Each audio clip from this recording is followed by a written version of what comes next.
رب العالمین قرآن حکیم کی فرمائی چې یو انسان ایمان راوړو دی مسلمان شو، د ایمان سره سره د په بدن د په مال د په اولاد کې د رب العالمین د پاره څه قربانۍ لازمي دي. دی به په خپل وجودم د الله د پاره تکلیف تیری، په خپل مال کې به هم د الله حق مني، خپل بچی به هم د الله په حکم د الله تابعدارۍ ته راغی، اله به دی کامیابي. او که دی وایي چې یوازې کلمه ویم په دې به زه کامیابي حاصلوم، مقصد ته به رسم، او بل به زه په مال کې یا په بدن کې د الله دپاره قرباني ورنکم، نو دی په غلطه دی.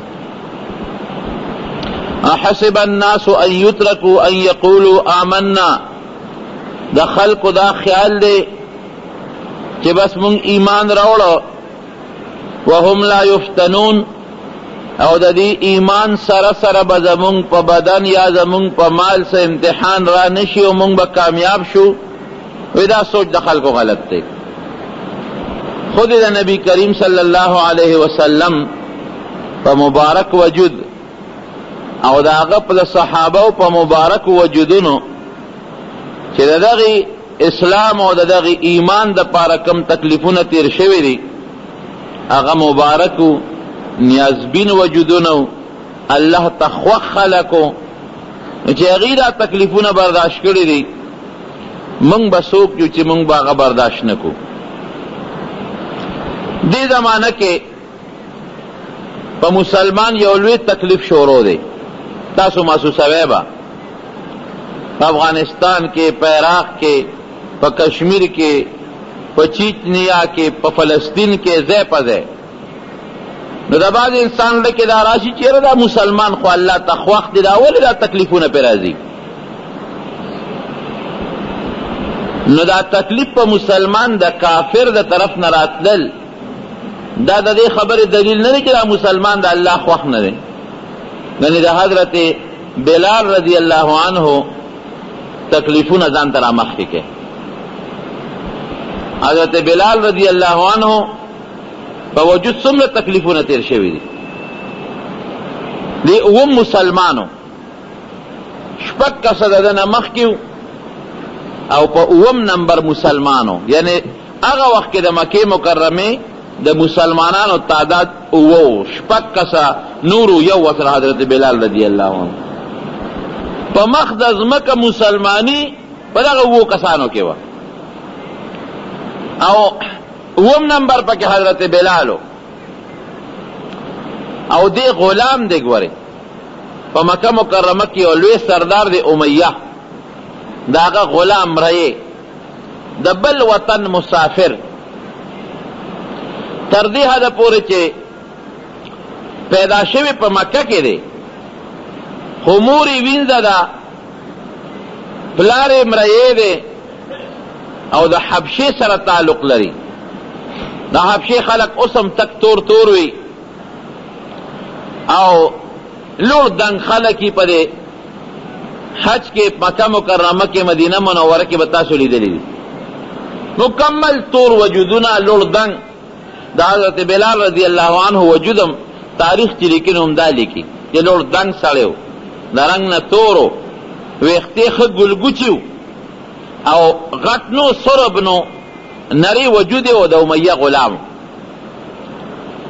نو چې کله د ایمان راوړه او نبی علیہ السلام یې اومنه، او بیا نبی علیہ السلام مبارک ورته دا تعلیم ورکړه چې الله یو د شریک نه لري، د هغې اعلان یې وکړ. نو د خپل مولا امیه کېنو، وی تام د دې پیغمبر مرسته وکړه؟ وی یو.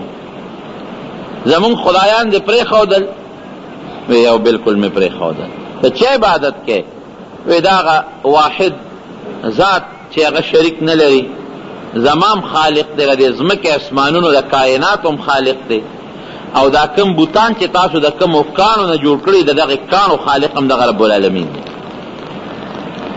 د ژوند او د مرګ مالک دی، د روغ او د رنځوري مالک دی.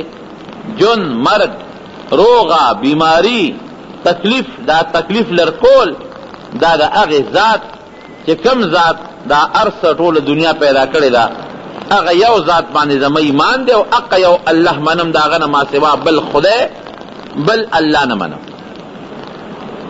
بل معبود نه منم. هلکه ټینګ به نشي ګورې بس صاحب هر څه چې نو دی به بوته صاحب او د مکې مکرمې په کوڅو کې به ورپسې ماشومان لګیا کړل.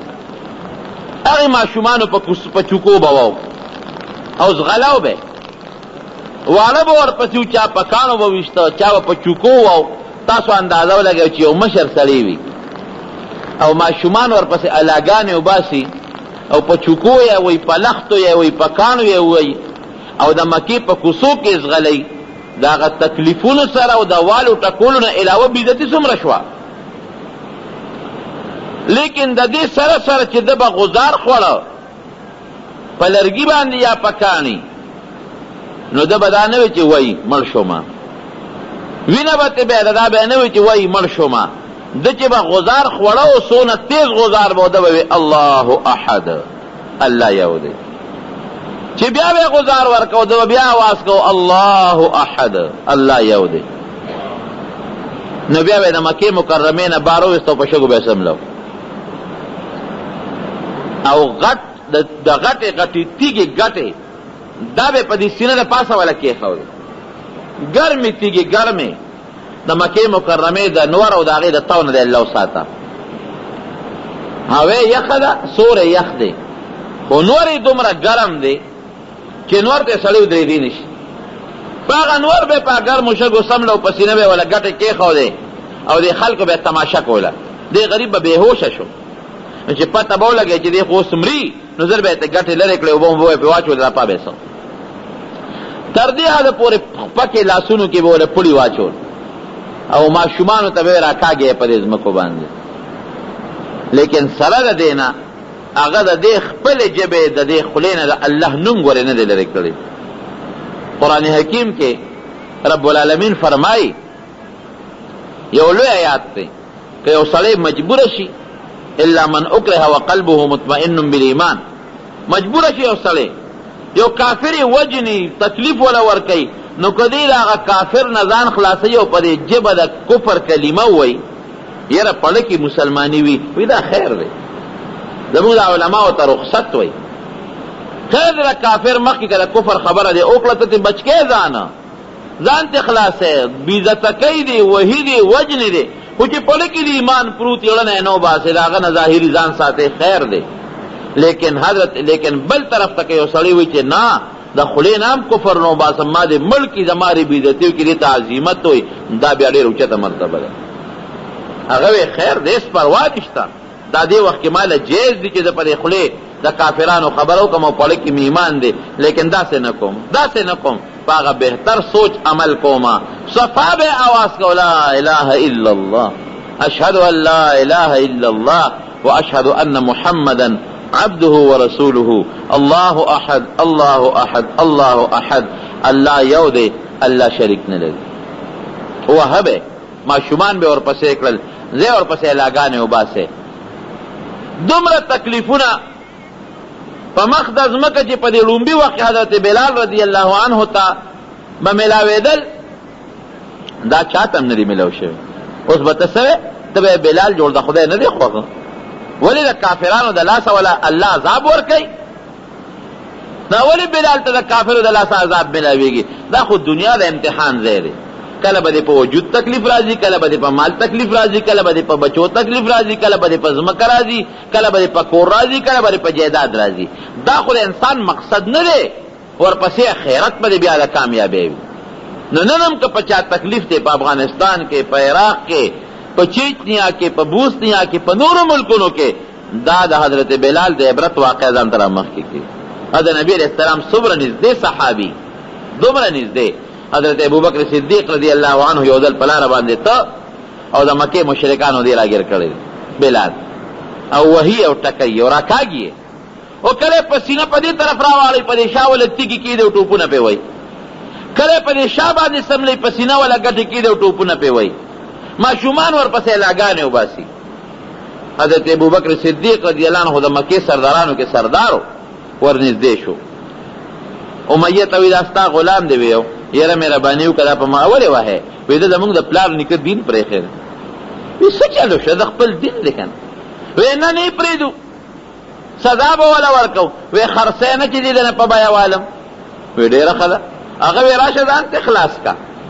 هر وخت یې مونږ وو خلک یې وو او ټول خپل منځونه کوي زما کار روزګار نه کوي زه پې څه کوم په څو خرڅی.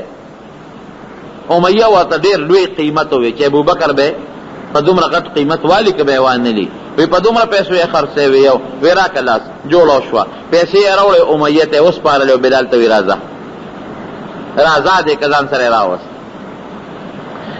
چې دې واغېشته او ځان ته کور ته راوسته نو حضرت بلال ورته څه وایي ها نبی علیہ السلام ته خبر شو ابوبکر څه جلدی وکړی صاحب بلال له عذاب نه خدای بچ ولې ما په بیه واغېشت چې ما باغې شو زما غلام دی اوس خو دې څوک ګوتې وله یوسي. نبی علیہ السلام مبارک ورته فرمایي ابوبکر ما ځان سره شریک کا لږې پیسې به زه درکمه نو دا بلال به زما ستا په شریکه غلام شي ما ځان سره شریک کا پکې. وی نه د الله رسوله په بلال کې څوک نه شریکوم. نو چې دې راوست نو بلال رضی الله عنه ورته کېناست وی ابوبکره که زه د خپل ځان د خدمت دپاره اغېشتم خو ډېره ښه خبره ستا خدمت به کوم او که زه د الله دپاره اغېشتم نو ما خدای پرېږده چې د الله عبادت وکړم پرې مې د خپل الله ته چې د خپل رب عبادت وکړم. وی بلاله ما ځان له نه اغېشتې ما الله له اغېشتې زما د خدای دپاره آزاد کړې.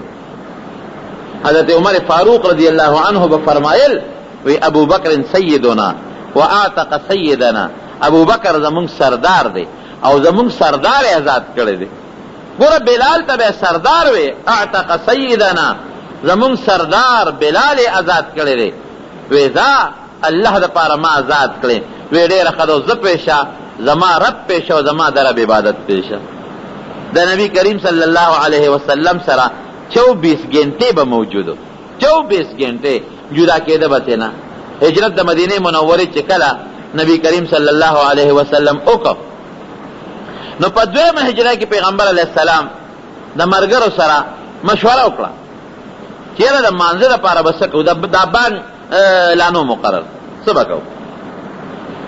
صحابه یې راغونډ کړل چا وی صاحب اور به بلو نو چې لوګي یې به راوخېږي او خلک یې وویني نو مانځه له به راځي د مانځه په وخت کې به اور بلو. وی نه دا خو د مجوسو کار دی اورونه خو د عبادت لپاره مجوسیان بلی. بل چا پکې دا تجویز ورکړه چې ټلی به ټنګو چې کله د مانځه وخت شي وی دا خو د عیسایانو کار دی. بل چا دا تجویز ورکړه چې شپېلی به وو یو ښکر کې به پوکې وباسو هغه ښکر چې مونږ ووو شپېلی ووو خلک به مانځه له راغونډېږي وی دا خو د یهودو کار دی. بل چا پکې تجویز ورکا وی صاحب یو आवाज بکو الصلاة جامعه د مانځه وخت د خدای مو وکه مانځه له راځي دا ماسخوتن د مانځه نه پس دا میټینګو فیصله په دغه وشوه چې بس د مانځه وخت شي یو کس به आवाज کوي الصلاة جامعه خدای مو وکه د مونځ وخت د مانځه له راځي دا आवाज بکې.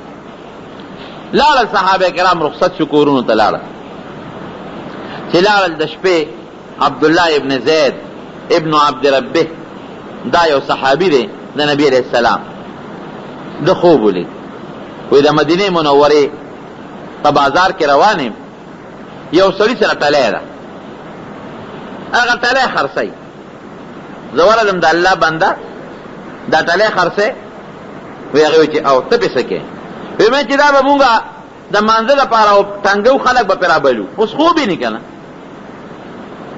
سړی ورته وایي د دې ټلی نه یو ښه شی درته نه ښیم چې خلک پې مانځه له بلې وی وښایه دا بانګ یې ورته وښو الله اکبر الله اکبر الله اکبر الله اکبر اشهد ان لا اله الا الله اشهد ان لا اله الا الله الله اکبر الله ډېر لوی دی الله سره هیڅوک برابر نه دی. زه ګوی ورکوم د دې خبرې چې الله سره شریک نشته. اشهد ان محمد رسول الله د دې خبرې ګوی ورکوم چې محمد صلی الله علیه وسلم دا الله برگزیده پیغمبر دی او زمون د هدایت لپاره الله را لېږلی دی. حي علی الصلاة، اے خلق منزل راشي. حي علی الصلاة، اے خلق منزل راشي. حي علی الفلاح، اے خلق کامیابی لراشي، د کامیابی عبادت لراشي، د کامیابی ځای لراشي. بیا وی الله اکبر الله اکبر، الله ډیر لوی دی، الله ډیر لوی دی. لا اله الا الله، د عبادت لایق ما سوا د رب العالمین نه بل څوک نشته.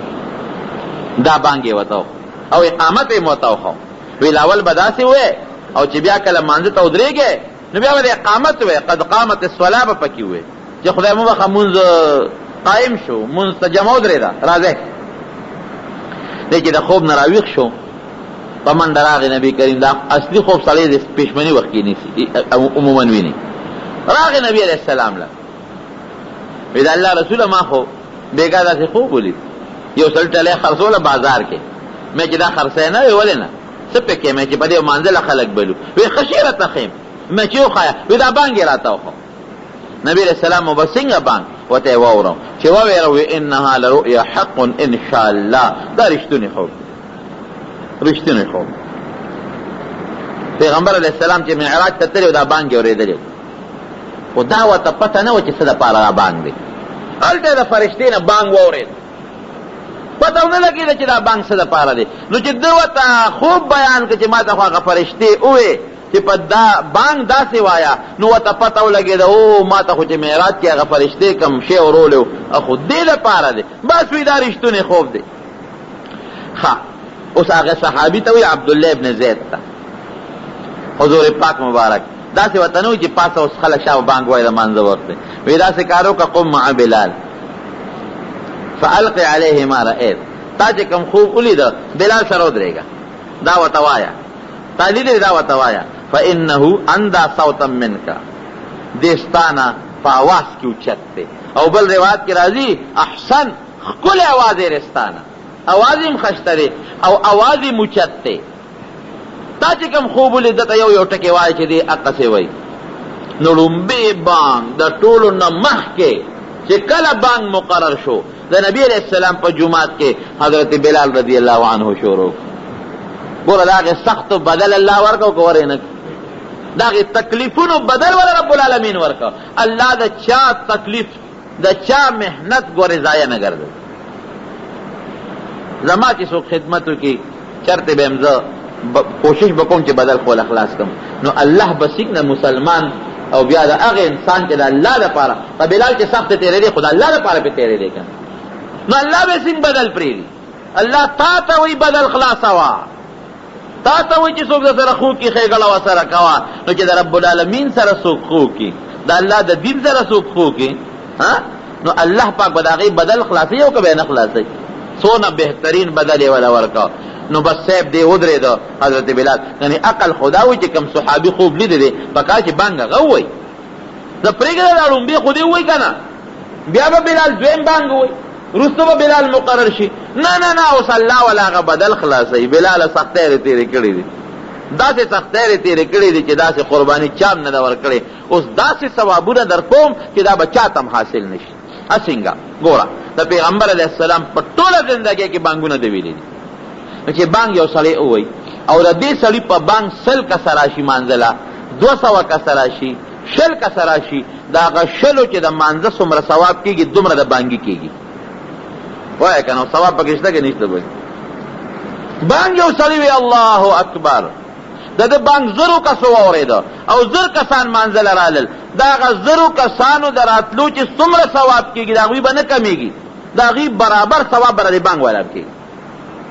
نو د نبی علیہ السلام په زمانه کې چې صحابه د بلال په بانګ راتلل جماعت ته د هغې صحابو چې د مانځه څومره اجرونه ثوابونه کېدل د هغې برابر د حضرت بلال کېدل. دا خو زم چې د دنیا کمپیوټر به هم دغه د بلال دا نیکۍ صرف د دې بانګ دا نیکۍ به ونه شمېري که نه به شماري. وایه که نه رښتیا بزرګاو صحابه کرام دي او یو مونځ نه دي 5 مونځونه دي او ده به بانګونه وی چې ده بانګ وی د دومره اجر او دومره لوی ثواب. نو عقل دا وایي ځکه لکه طالبانو ته ووایم عقل دا وایي چې یاره نبی علیہ السلام خو هغه چې چا خوب لیدو یو بانک خو په هغه ویلې یو دوه خو په ویلې نو بیا به بلال ته توایا، لیکن عقل د رب العالمین د علم په مقابله کې هیڅ شی نه دی. زمونږ عقل څه عقل دی؟ عقل دلته دا وایي چې نه هغه خوب ولیده هغه له به الله اجر ورکړي، لیکن بلال قرباني کړې ده دا ټول اجر او ثواب دا لوم دا خو کارنامه ده.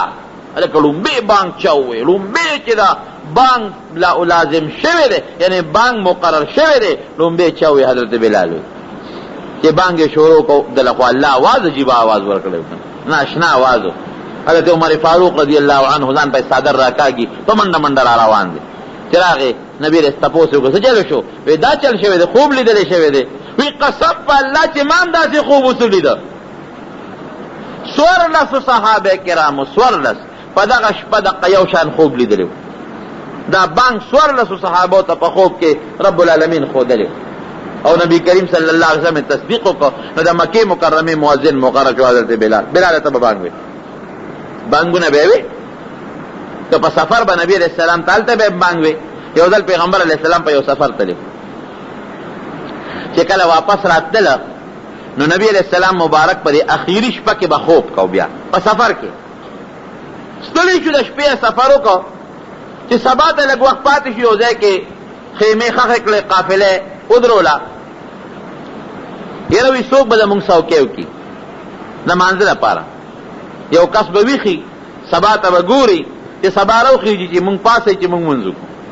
ولې مونږ ستړي یو هسې نه که ټول وده شو نو را باندې نور راونه خېږي. حضرت بلال وایي زه به صیب دا وکړم تاسو ټول وده شئ چونکې بانک خو هغه وې زه به ستاسو څوکۍ کومه او چې کله سبا راوخېږي زه به بانک ویم تاسو وپاسو. ډېره صحابه ټول وده شو نبي علیه السلام مبارک هم وده شو. بلال راغی اودسې وکړه په مانځه ودرېده چې زه خو ویښېږم تر سبا پورې نو هغې پورې به مونځ خپل کومه قسم لاستم خوب براشي مونځ یې کو خو چې سبا ته داسې یو 15 منټه ټیم تقریبا به ورته ګړی هغه وخت کې وی نه لږ وخت پاتې شو نو دی راغی او دا خپلې کجاوې ته ډډه وواله او مخامخ سبا ته ګوري چې بس اوس به سبا راوخېږي مونځ مې وکړ نفل نو زه به نبي علیه السلام سره د ملګرو پاسو ډډه یې داسې وایي د خوب والا خدای وروست وده شو چې وده شو صاحبه سبا راوخته وخت د مانځه تېر شو صحابه موده دي نبي علیه السلام هم موده دی بلال هم موده شوی دی نور راوخت چې نور راوخت د ټولو نه مخکې پیغمبر علیه السلام بیدار شو چې بیدار شو الله اکبر یا بلال ای بلال دا دې څوک ول مونږ سره ته دې خوا راشه لبیک وسعدیک د الله رسوله حاضر یم تا چې راسره څه لوبه وکړه تا ته ما نه وي چې ته به ویښې مونږ به مانځه له پاسې نو ته موده شوې ګوره مونږ باندې سبا نور را باندې راوخته او ورته څه وایي هغه هم هوښیار دی که نه وی اخذ بنفسي الذي اخذ بنفسه د الله رسوله خو چې چا تاله خوب دروستې واغې ذات مالم خوب راوسته که نه عجیبه جواب دی که کوم ذات چې تو ده کړی وې هغې ذات زه موده کړم نو دغه دی دا ډډه مې وواله سبا ته مې کتل خوب راغی وی ښه ده ټیک ده دې کې د الله یو حکمت و دا یو مونځ د پیغمبر علیه السلام نه الله قصدن قضا کو چې امت خو چل زده کړي که نه قضا مونځ به څنګه کې یا که سبا د یو امتي نه مونځ قضا شي چې نه خو نه خوري یاره زه اوده پاتې شو مونځ قضا شو اړه به نه خورم زه د نبي علیه السلام نه هم داسې شوی دی دا بعضې حکمونه رب العالمین د پیغمبر علیه السلام نه صادرول قصدن وی داسې کار کوو یو خو د شیطان غلبه ده دې ځای کې ګوره مونږ دا خوب راوست او بل دا چې دا نور راخېږي دا وخت مکروه وقت دی ځای چې له دې ځای نه بار دان وباسو د هغه ځای نه لاړل بل ځای کې پړه واچو بلال ته یې بانګ وایه بانګ یې ووایي اقامت یې وکړو مونځ یې وکړو نو پیغمبر علیه السلام سره یوازې په مدینه منوره کې نه ګورې په هر ځای کې به بلال لګیا او خپل بانګ به یې وي د مکې مکرمې سفر دی مکه مکرمه چې کله په 8 هجري کې فتح شوه حضرت بلال ورسره دی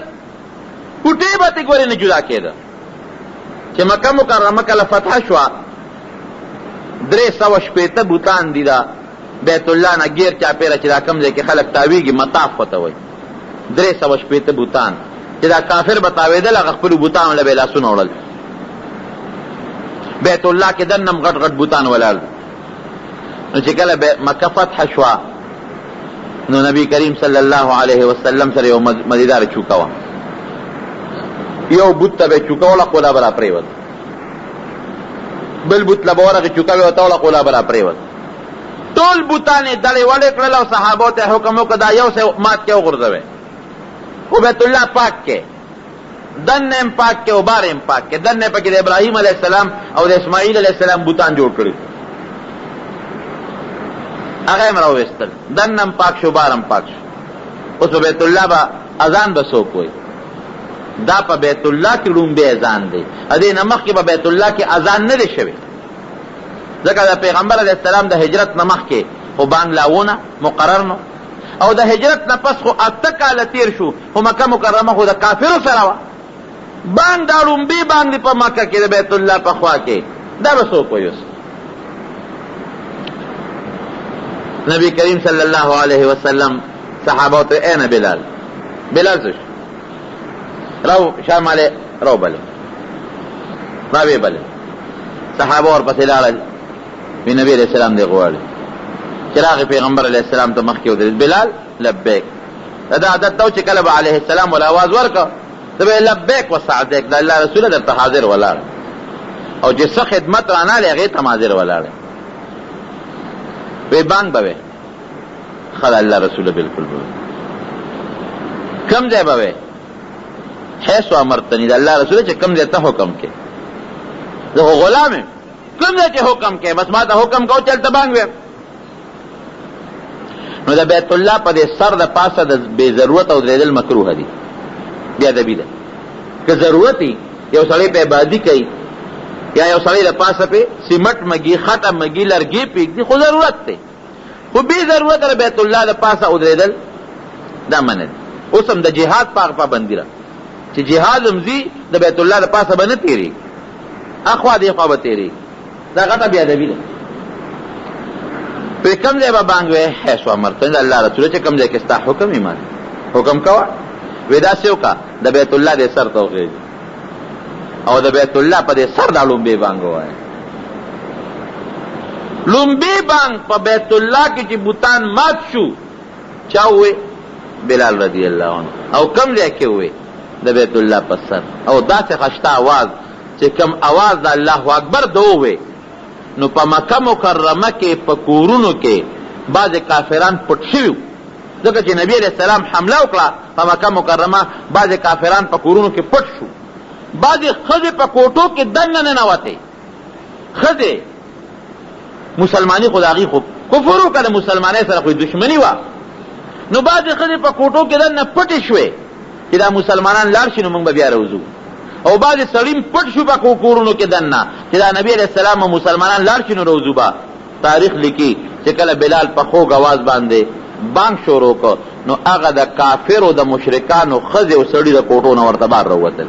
او دا څه دي؟ الله اکبر الله اکبر. د ده په بانګ رب العالمین په کوټو کې پټې ښځې او سړي مسلمانان کړل. داسې بانګ دی. ځان سره نبی کریم بیا د مکې مکرمې دپاره بل امام مقرر کړ او ځان سره نبی علیہ السلام واپس مدینې منورې ته راوست، ځکه د پیغمبر علیہ السلام مؤذن دی. د نبی علیہ السلام په مخ کې به د پیغمبر علیہ السلام په خوا کې به بانګ وایي، د هغې مؤذن دی. چې کله د دواړو جهان مبارک سردار وفات شو بس وینه نه پس به بانګ نه وی، هلکه بانګ به وی نه وی، بس فیصله مې دا کړې. د نبی علیہ السلام په مخ کې مې بانګ ویلو چې هغه وفات شو بس بانګ نه ویم نه. ابو بکر صدیق رضی الله عنه درخواست ورکړ، وی جهاد له مې ولېږه شام ته، مجاهدین تللي دي، ما له اجازت راکړه زه جهاد لرم. وی تا ته اجازت نشته، ته به هم دلته. الله عنه یو وخت شام ته لاړ، چې شام ته لاړ ټولو خلکو استقبال وکړه، امیر المؤمنین دی. حضرت بلال رضی الله عنه هم په هغه استقبال کې ولا راغی. چې راغی نو عمر فاروق رضی الله عنه ډېر داسې په عجیبه نظر ورته وکتل، بلال ډېر بد دی راسره وکړه. ولې امیر المؤمنین؟ وی ګوره تا زموږ خوا پرېښوده، وی جهاد له راغلی یم. نو چې شام ته داخل شو وی بلاله بانګ ووایه، یو بانک خو مونږ ته ووایه وی ما خو پابندي لګولې بانکونه مې پرېښي دي ولې وی بس د نبي علیه السلام د وفات نه پس ما خو بانک هغه ته وی بانک نه ویم وی نه خامخا به بانک وی مجبور یې که نو بانک ته ودرو عمر فاروق تاریخ لیکي چې حضرت بلال بانک شروع کو وی دا عمر فاروق دومره وجړل دومره چې د هغه کمیس او ګیره د اوښکو نه ډکه شوه او چې څومره صحابو ټول وجړل وی بلال مونږ ته د پیغمبر علیه السلام د جون وخت را یاد کړ هغه منظر دی را یاد نو چې کله عمر فاروق رضی الله عنه ته نو مونږ صلی الله علیه وسلم نه ځم بالکل نه ځم مدینې منورې ته نه ځم چې لاړ شم ما ته د پیغمبر علیه السلام د جون نقشه را یادېږي نه ځم نو د شپې د دواړو جهانو سردار مبارک په خوب کېږي وی بلال دومره بې وفی دومره بې وفایي څوک کوي ولې د الله رسوله وی چې زه نه یم نو زما کلی خوش ته که نه زما جومات خوش ته که نه زما وطن خوش ته زما کلی دی ولې پرېښی دی نو چې راویښ شو نو فورا یې څاروی تیار کړ هله وی ما د خپل محبوب خپل دوست خپل یار رانه ګیله وکړه شابه زه مدینې منورې ته ځم نو راغې واپس مدینې منورې ته نو چې مدینې منورې ته راورسېده نو خلق پې خوشحاله شو او درخواستونه شروع کړل صاحب بانک ووایه بانک له نیم راغلی بیا وله نور خلق راغلل بانک به وی بانک له نیم راغلی ولې وی زه چې دلته ودرېږم او بانک ویمه نو قسم دی چې ما ته هغه د پیغمبر علیه السلام د زمانې دور را یادېږي خو چې زه به کله ما به بانک وی نو په یو سترګه به مې قبلې ته کتل او په بله سترګه به مې د حضور پاک هغه مبارک خشته مخ ته کتل نو ما ته وښایه که نه هغه مبارکه چهره شته چې زه به ته وګورم په یو سترګه به مې قبلې ته کتل او په بله سترګه به مې د حضور پاک هغه ښکلي مخ ته کتل او چې دی به جوش کې راغی جوش کې نو نبی علیه السلام به ورله آواز ورکړ بخ بخ یا بلال واه واه لکه یو سړی نعت وایي که نه او خشته ښکلې نعت وایي نو خلک ورته وایي واه واه عرب وایي بخ بخ واه واه یا بلال نو ما ته به هغه واه واه څوک کوي د حضور پاک مبارکه خشته نوراني چهره او چې هغه به راته واه واه کول هغه الفاظ نشم ویلی ما نه ویم جرګې شروع شوې بالکل نه حضرت حسن او حسین ولا راوستل سار وختي دی پښمنې دی ماسخوتن یې بانک ونه دی ماښام یې ونه دی مازدیګر یې ونه دی دا دواړه ولا راغلل بلاله د خدای دپاره د پیغمبر علیه السلام دا نوسین درله په جرګه راوستې دي مهرباني وکړه دا بانک ووایه وی ښځه ډېره ښه ده نو سهار وختي پېشمني بانک ته ودرېد نو چې بانک یې کله شروع کړه الله اکبر په الله یقین وکړئ چې زنانه په کوټو ختې او ماشومان د خوبه پاڅېدل او جومات ته رالل او ټولو منډې کړې هغه یې د نبي علیه السلام زمانه بیا راجمدی شوه هغه د بلال بیا بانک وایي هغه منظر چې کله نبی علیه السلام په محراب کې ناست او دعا بانک وایي هغه ټول منظر را مخکې شو ماشومان رالل زنانه اوچتې شوې په دیوالونو وختې خلک ټوله مدینه کې خوب نه پاڅېدل او یو لویه غوغا جوړه شوه او بیا بانک کې وی اشهد ان لا اله الا الله او چې بیا وی اشهد ان محمد رسول الله د نبی علیه السلام نوم ته ورغې وروستو بانک یې ونه ویلی شو د هغه بانک د چبوترې نه راپرېوت بېهوشه شو راپرېوت د نبی علیه السلام د نوم سره بېهوشه پرېوت نیم بانک یې وی نیم یې ونه ویلی شو هغې وله لاسونه او خپې مګل چې هوش کې راغی یو ته وایم چې ما وجنی نشم ویلی بیا لاړ دمشق ته واپس د مدینې منورې نه مدینه منوره کې نشم ټینګېدی زه چې دلته اوسېږم نو ما ته د خپل حبیب د خپل محبوب هغه مبارکه نوراني چهره را یادېږي او ضمیر مې نه مني چې دلته کې ناست یم او د حضور پاک په محراب کې او زه د بانک ونه ویم او ویلی نشم دا دومره لویه صله وله رب العالمین په څه ورکړه دا د هغه قربانو برکت وګڼه الله د چا قرباني بې ځایه نه بوځي که تا قرباني ورکړه په بدن په بچي په مال په نفس په عزت په هره طریقه باندې یقین اوساته چې رب العالمین د دې بدل خامخا خلاصوي. که دنیا کې د اخلاص نه کنو آخرت خو الله سره شته کنه. نو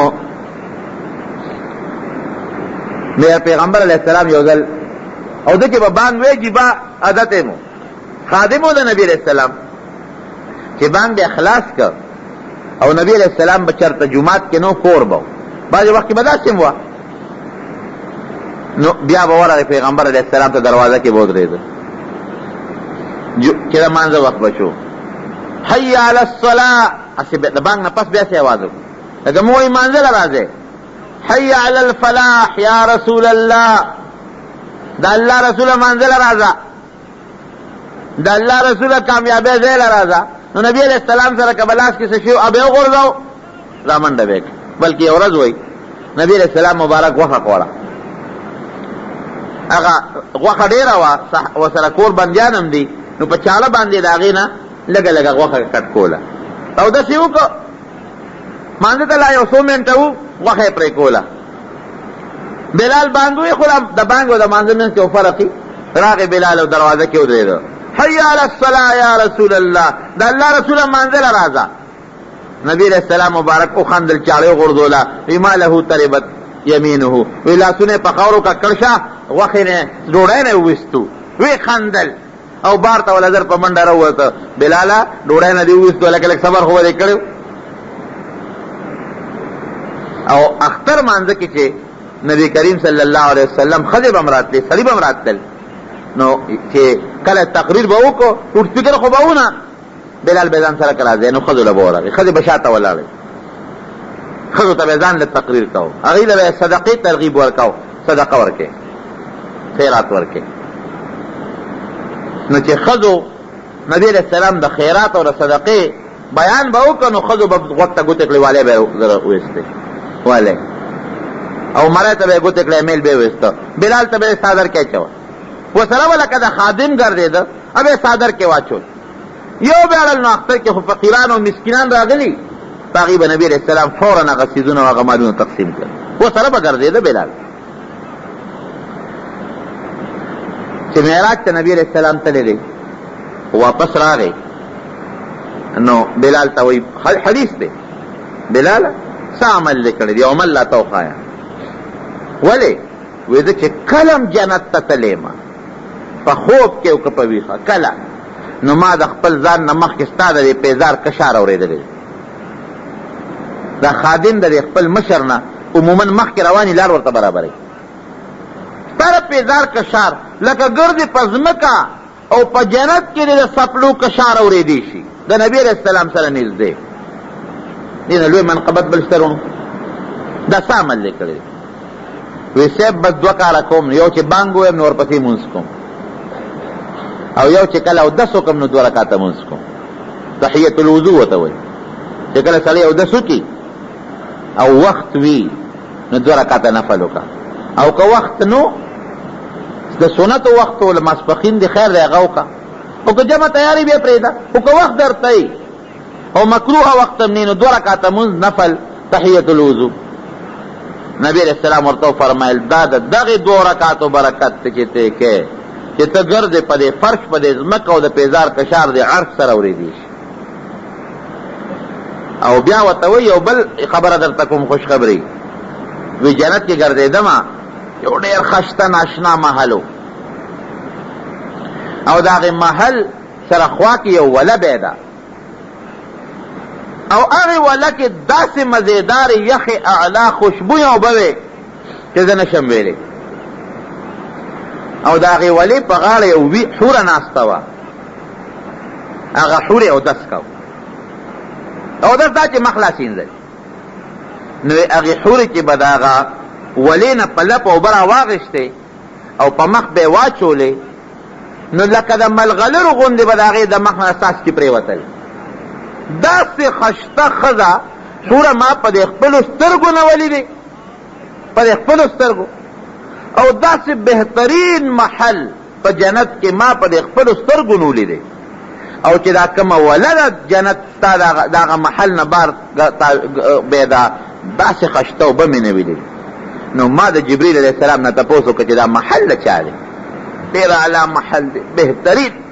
ویله دې حور نه تپوس وکړ او دا حوره څوک ده؟ وی تپوس دې وکړه الله رسوله په خپله. وی ورنږدې شو، وی ما د هغه حورې نه تپوس وکړو، حیا مې وکړه نو سترګې مې ښکته کړه. ما یې تپوس وکړو چې ته څوک یې او دا بهترین محل دا د چا دی؟ وی دا ستا یو امتي دی مؤذن بلال، دا د هغه محل دی او زه د هغه د جنت ملګری یم، د هغه په انتظار دلته کې زه ناست یم. نو نبي علیہ السلام مبارک به ورته خندل، بلال وی ستا د جنت ملګري ما لیدي ده. ده به وخندل لکه یو سړی چاته وي ستا کور والا ما لیدي دي یا ستا ښځه ما لیدې ده، خوشطبي به کوله. وی بلاله ستا د جنت ملګري ما لیدلې ده، خدای پاک در ډېره خشته او مزېداره ملګرې در کړې ده. او تر دې ده پورې چې دی خو د رنګ نه تور و. مدینه منوره کې د یو صحابي کور کې تپوس وکړو چې هغه ته یې څوک به ښځه در کړي او که به در نه کړي. لکه د رنګ نه تور و، مړی و آزاد شوی و. نو د یو صحابي په کور کې تپوس وکړو. نو هغې وی بلال زمونږ لور غواړي. وی یو وی په خپله دې تپوس وکړي. بلال ته چې هغه خو په خپله دې تپوس وکړي، ډېره ښه ده چې ورغی. وی صاحب ته زمونږ لور غواړي. وی قربان ستا نه زمونږ لور، زمونږ لور در نه قربان. دا چا نه وی چې دی د رنګ نه تور دی، دا چا نه وی چې دی خو غلام و مریو آزاد شوی دی، نه خو چې د چا ډېرې ښځې کړي دي، اولاد یې ته نه دی شوی، اولاد یې نو. خو چې په چا به هم کم کورم ګوته یې ښودې ده نو چا ورته انکار نه دی کړی. وی دی خو سردار دی زمونږ، غلام نه دی، دا بلال زمونږ سردار دی. یو ځل د نبي علیہ السلام دپاره د یو کافر یهودي نه قرض اخیستی، ځکه مېلمانه به راتلل نو یا به څه یا به نو. نبي علیہ السلام مبارک ورته وی لاړ شه چا نه قرض وغواړه. دې لاړ د یو یهودي نه قرض وغوښت، چې قرض یې وغوښت هغې کې یو څو ورځې پاتې دې بانک ته ولاړ دی، هغه یهودي راغی. او حبشي یهودي ورته وایي څو ورځې پس ګورې زما نیټه پوره کېدو والا ده او خپلې پیسې مال راوړه او که دې راونه نو بیا به د نه هغسې مړیې جوړوم لکه چې مخکې وې. ګورې راغی نبي علیہ السلام ته کېناست، الله رسوله د هغه یهودي نیټه خو پوره کېږي، 2-3 ورځې پکې پاتې دي. وی د بلال الله به څه پیدا کړي. دې پټ شو چې به هغه یهودي راځي او غریب سړی یم، وینا به راته کوي، هسې نه جګړه را سره ونه کړي، نقصان را نه کړي. پټ شو. مینې هم په هغه ورځ باندې چې کومه د هغه نیټه وه پیغمبر علیه السلام له چا څه مال راولېږه. وی بلال څه شو؟ وی صاحب پټ شوي. وی راویې بلې دې خوا راځي. وی د هغه یهودي څومره پیسې دي؟ وی صاحب دومره. وی دا واخله شه به هغه خپل شی وله پوره کړي. لاړه و هغه د یهودي چې څومره قرض و هغې ورته پوره کړي. نو دا ډېر لوی منقبت دی، ډېر لوی عزت دی چې د پیغمبر علیه السلام خادم، په سفر کې ملګری، په مدینه منوره کې ملګری، په مکه مکرمه کې ملګری، په بیت الله د پاسه بانګ ویل. چا دې تپوس وکړو وی ستا زړه کې دا تېرېدل چې د بیت الله د پاسه به ته بانګ وې؟ وی نه. ولې؟ وی ما وی چې دا خو ډېر لوی عزت دی او ړومبې بانګ دی په بیت الله، نو دا به چېته ډېر چې پیغمبر علیه السلام ته نږدې صحابي وي دا به هغه وایي. یاره وی نبي علیه السلام ډېر انصافدار پیغمبر دی، ډېر د انصاف نه کار اخلي. بس بانګ یې دته سپارلی و او چې هر ځای به موقع راغله نو بلال راشه بانګ وایه. او اواز یې خشته اواز و، داسې مزېدار اواز چې سړي ته به یې جړا ور وستله. خبره مې دې پورې کولرونو چې قرآن حکیم کې رب العالمین فرمایي چې یو سړی دې دا نه وایي، دا د عبرت خبره ده. چېره ما خو ایمان راوړو او زه مسلمان شوم او په ما بس قرباني او تکلیف را نه شي او مفتو کې به جنت ته ځم، نه خامخا را تکلیفونه به راځي. که دې دنیا کې په چېته په مسلمان تکلیف وي، چاته ضرر وي، د چا بچي ته، د چا پلار ته، د چا ښځې ته، د چا رور ته، مال کې بدن کې، دغه نقشه ځان ته را مخکې کړي چې د حضرت بلال نه زه خدای ته زیات نږدې نه یم، د هغه نه زیات نیازبین نه یم، د هغه نه زیات کلک مسلمان نه یم، د هغه نه زیات پیغمبر علیه السلام ته نږدې نه یم. هغه باید څومره تکلیفونه تېر شوي ما باندې هم تېرېږي او بیا هغه له رب العالمین د هغه خپلو تکلیفونو اجر په دنیا کې ورکړه او په آخرت کې ورکړه. ان مع العسر یسرا، سختی د باندې راشي الله با سانتیا درکوي، تکلیف بدل بدل خدای پاک په دنیا کې خلاصوي او په آخرت کې باندې رب العالمین بدل خلاصوي. باقی بانګ یو ډېر بهتر عمل دی. یو حدیث پاک کې راځي چې څوک 7 کاله بانګونه وایي، 7 کاله که پرله پسې به او که پرله پسې نه، خو د 7 کالو بانګونه پوره کړي رب العالمین به جنت ته بوتلي. یو بل حدیث پاک کې راځي چې څوک بانګ وایي، د دې بانګ دا اواز چې کوم کاڼي بوټي اوري د قیامت په ورځ به دا کاڼي او بوټي د الله په دربار کې ګوی کوي چې د بانګ ویلی دی، الله ستا نوم یې اخیستی. څومره خلک چې د دې بانګ والا په اواز راشي جماعت ته، د هغوی چې څومره ثواب کېږي د هغوی به نه کمیږي، بانګي له به رب العالمین هغه اجر ورکړي. نو که یو سړی اوس وایي چې یو به وایي زه بانګ وایم، ولې ثواب یې ډېر دی. نو نبي علیه السلام مبارک مونږ ته چل ښوولی دی، وایي چې یو کس بانګ وایي چې کوم ښکلی اواز وي، اوچت اواز ادې بانګ وایي، او چې دا نور څوک یې اوري هغې دې ورسره جواب کوي چې څنګه دې بانګ وایي هغسې هغې د الله اکبر ورسره وایي. صرف حي علی الصلاة و حي علی الفلاح کې دی لا حول ولا قوة الا بالله وایي. قد قامت الصلاة کې دی وایي اقامها الله و ادامها، اقامها الله و ادامها، دا منځ خدای همیشه قایم ولري. الصلاة خیر من النوم کې دی وایي صدقت و بررت و بالحق نطقت، که پښتو کې دی وایي رښتیا دی وایي، د نیکۍ خبره دی وکړه او رښتونې خبره دی وکړه. نو چې دا بانګ والا کم الفاظ وایي او چا چې اورېد هغه کم الفاظ وایي، د بانګ والا چې څومره اجر او ثواب کېږي دومره ثواب به د دې بل سړي موشي. پوره د نیکۍ نه د الله منې کوي نه پوره ثوابونه اجرونه در کوي. خو که مونږ د پیغمبر علیه السلام په سنتو باندې عمل وکړو، رب العالمین دې مونږ له د نبي علیه السلام په سنت او د هغه په طریقه عمل نصیب. نو بانګ سنت دی او ویلې پکار دی. که داسې یو ځای وي چې هغې کې جومات کې بانګ وویلی شي او خوا کې یو ځای کې خپل خلک خپله جمع کوي، نو ضرورت نشته چې هغلته دې بانګ وویلی شي. یا په سفر کې څوک روان او ملګري حاضري، نو که یو سړی هلته کې بانګ وایي دې دپاره چې یاره کیدي چې خوشا نور خلک وي هغوی زمونږ بانګ وولی راشي، نو دغې وخت کې بیا بانګ ویل مستحب دي. او هغه سړی دې بانګ وایي چې اواز یې اوچتي، اواز یې خشته ښکلې مزېدارې، هغه دې بانګ وایي. نو دا د بلال رضی الله عنه نبی علیہ السلام ته چې کوم څه ښودي د هغې مطابق رب العالمین دې دعا وکړي مونږ د هر قسمه تکلیفونو مصیبتونو نه په امن کې وساتي. څومره تکالیف چې نن په مسلمان دي، الله ته دا مسلمان د هغې تکالیفونه په خیر خلاص کړي. الله چې څومره کافران دي ته ورته اسلام نصیب کړي، او که اسلام هدایت په قسمت کې نه الله ته په خپل قهر تباه او برباد کړي. دعا وکړي مریضانو ته یا الله ته وله شفا ورکړي. الله که څوک قرضداران تنګ دستی د حلال رزق یې نصیب کړي.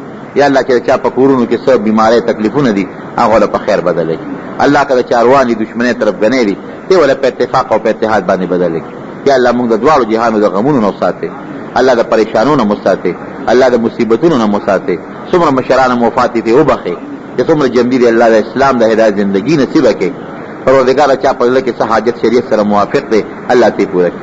پروردګاره موږ ټول د بیت الله حج له بوتلې کې په زړونو او په ژبو خپل ذکر او د خپل حبیب درود جاری کړي، او د ګناه او د هغې د اسبابونو نه الله په امن کې وساتئ، د فتنو نه الله محفوظ کړي، د عذابونو د قهرونو نه الله محفوظ کړي.